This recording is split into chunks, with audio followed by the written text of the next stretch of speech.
মাইকের শব্দ শুনে আর এই জায়গাটা দেখেই বুঝে ফেলেছেন আমরা চলে এসেছি কমলাপুর রেল স্টেশনে। হ্যালো বন্ধুরা, আসসালামু আলাইকুম। বেশ কিছুদিন বিরতির পর আমরা আবার ফিরে এলাম মোমো অ্যান্ড মিতুস ব্লগ নিয়ে। এবারে যাচ্ছি কক্সবাজার। অনেকেই জিজ্ঞেস করেন ছ্যাঁচড়ার মতো কেন বারবার কক্সবাজারেই যাই, কি করব বলুন, এখনও যে ভালো লাগে। এবার 4 দিনের সফরে আমরা দুটি আলাদা হোটেলে থাকছি। সেই হোটেলের অভিজ্ঞতা এবং ভাড়া এবং আরও অনেক কিছু নিয়ে আপনাদের সামনে আজকে হাজির হয়েছি। অনলাইনে টিকিট কেটেছি, সাথে আছে আরশ এবং আরওয়াজ। আর তোমার কেমন লাগছে? টিকিটটা পরে ঘুমিয়ে থাকবে? ঘুমো। ওকে, গুড নাইট।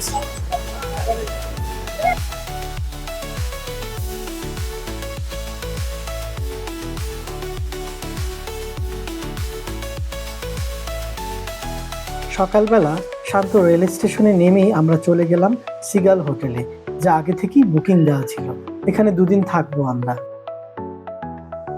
সময়ের সাথে সাথে সিগাল হোটেল কিছুটা পুরনো হলেও এর নিজস্ব সৌন্দর্যের কারণে অন্য সবার থেকে আলাদা, যেন এক আভিজাত্যের প্রতীক।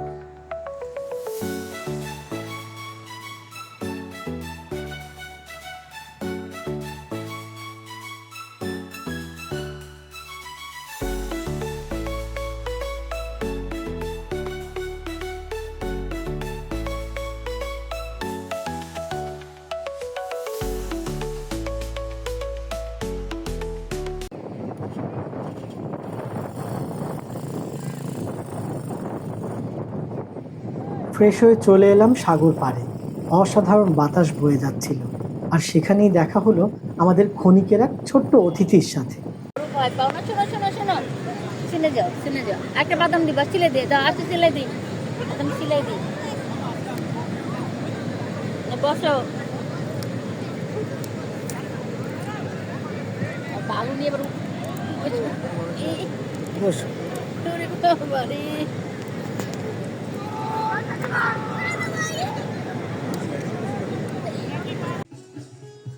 রাতে ডিনার সারলাম সীমানা হোটেলের লনে।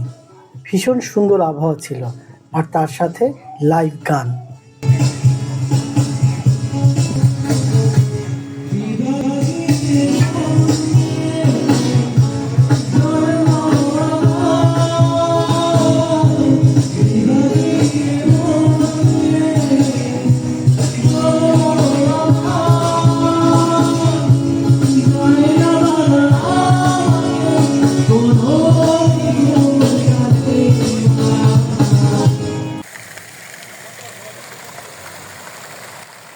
রাতের সিগাল হোটেলের আলাদা একটা মাধুর্য রয়েছে, যা ঘুমোতে যাবার আগে আমাদের মুগ্ধ করে রেখেছিল।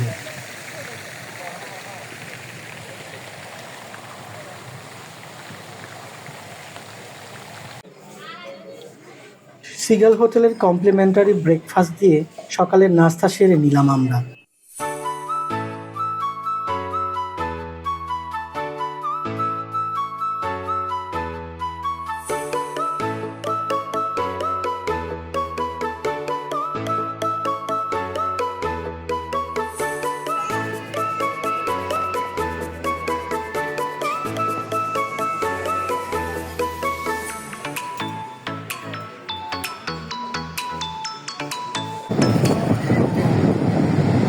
আজকে আমাদের কক্সবাজারের দ্বিতীয় দিন। এখন দুপুর 1টা। বাচ্চাদের নিয়ে বিচে আসলাম আমরা।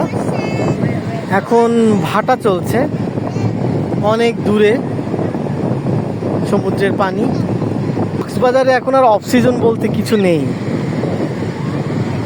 সাধ্যের মধ্যে সবাই চেষ্টা করে সারা বছরই কম বেশি আসতে।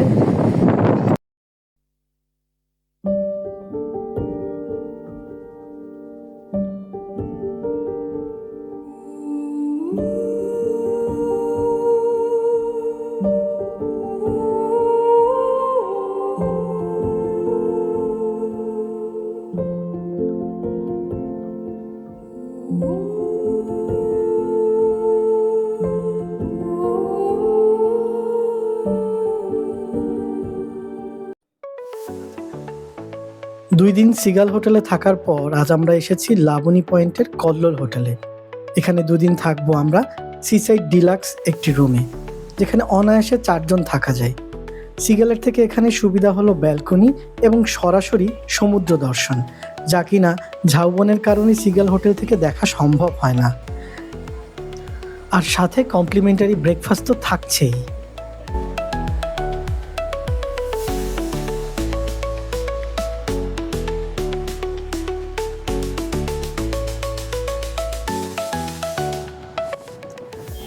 সেদিন বৃষ্টিস্নাত বিকেলে অটো নিয়ে চললাম বাইকার বিলের উদ্দেশ্যে। ইনানি বিচ থেকে কিছুটা সামনেই, আপ ডাউন ভাড়া 500 টাকার আশেপাশেই।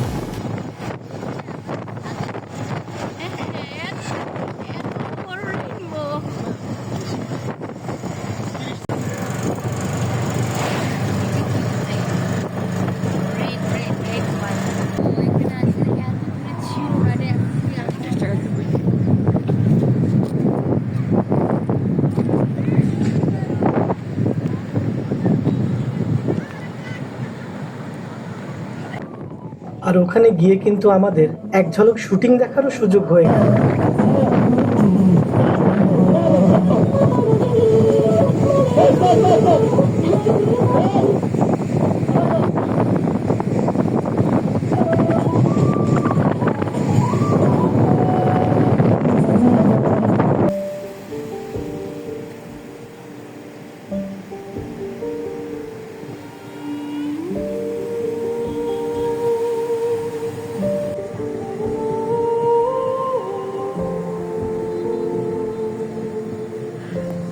এই যে প্রকৃতির অপার শান্ত রূপ, এই একদণ্ড প্রশান্তির জন্যই ফিরে আসি বারবার।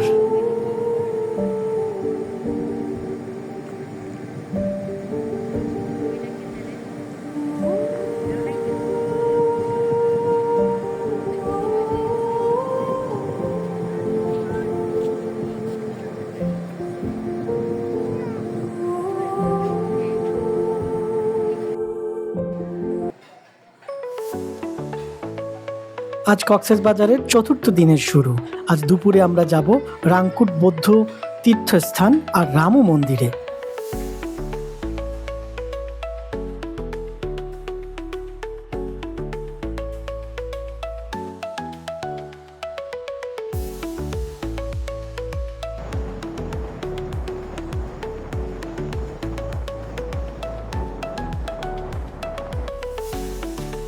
ছুটে চলেছি আমরা রাংকুট বৌদ্ধ মন্দিরের উদ্দেশ্যে।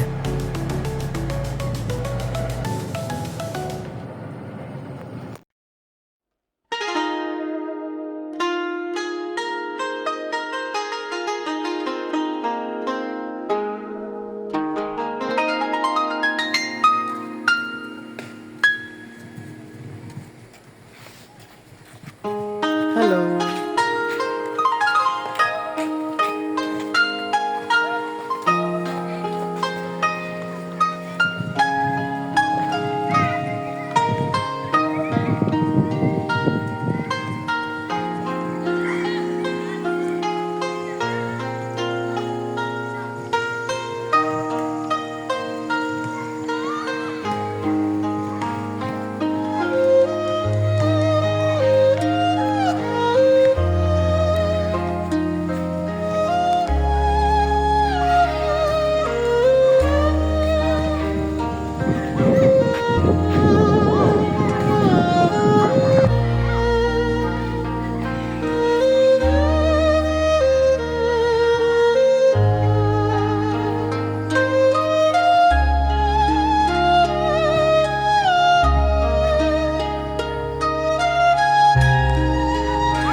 কক্সবাজারের এই রাংকুট বুদ্ধ মন্দিরে আমরা এখন যে জায়গাটায় আসছি, এটা হচ্ছে ঐতিহাসিক রাংকুট বনাশ্রম বৌদ্ধ তীর্থস্থান।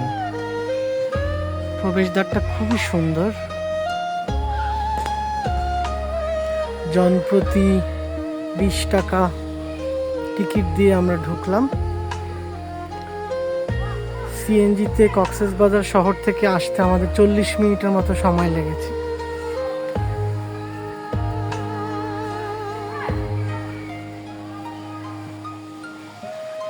দারুণ, খুব সুন্দর।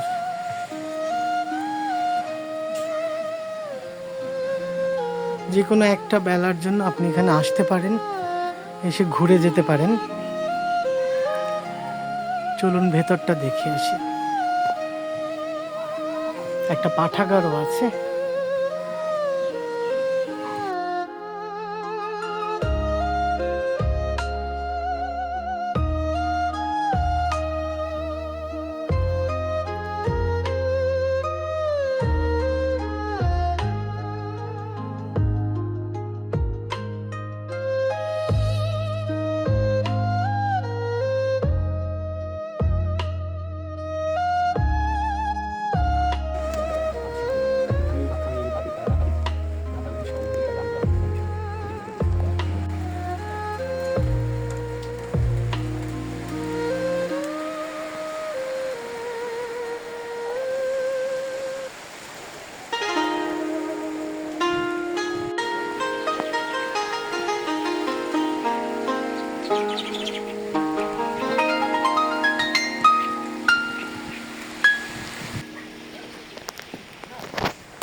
এদিকে একটু জঙ্গলের মতো, এখানে বিভিন্ন ফল, পশু পাখির বিভিন্ন আকৃতির মূর্তি তৈরি করা হয়েছে। তো আমরা আর ভেতরে যাচ্ছি না, আপাতত এখানেই শেষ করছি। বুদ্ধের আরো বিশাল একটি স্ট্যাচু তৈরি হচ্ছে, ওই যে দূরে দেখতে পাচ্ছেন। আকৃতি থেকে ধারণা করতে পারেন যে এটা কত বড় হতে যাচ্ছে। হয়তো এর পরে আসলে আমরা আবার পুরো কাছ থেকে পাব।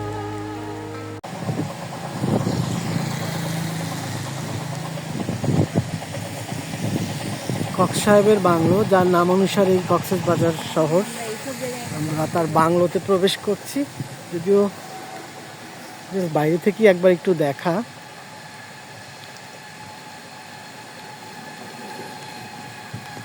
দুইদিকে অনেক সারি সারি গাছ রয়েছে, তার মাঝখানে লাল একটা বাড়ি, খুবই সুন্দর। বাইরে থেকে তালা দেয়া, এটাই আশা করেছিলাম।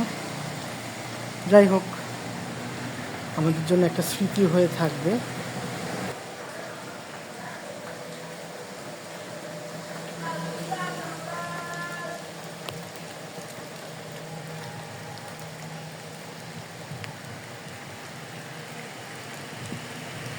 সুন্দর পরিপাটি, চমৎকার। ঘড়িতে এখন 5:30।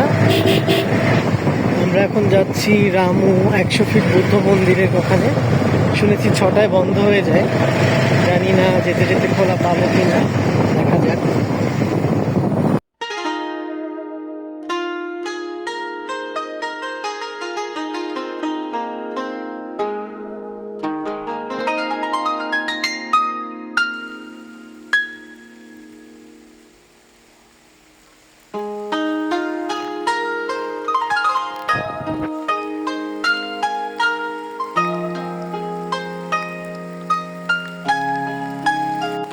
এবার আমরা রামু 100 ফিট বুদ্ধ মন্দির থেকে ফিরে যাচ্ছি।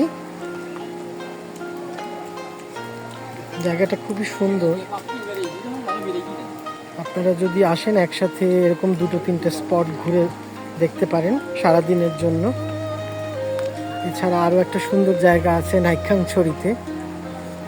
এর পরের বার ইনশাল্লাহ চেষ্টা করব সেখানে যেতে, এবারে আর যাওয়া হচ্ছে না।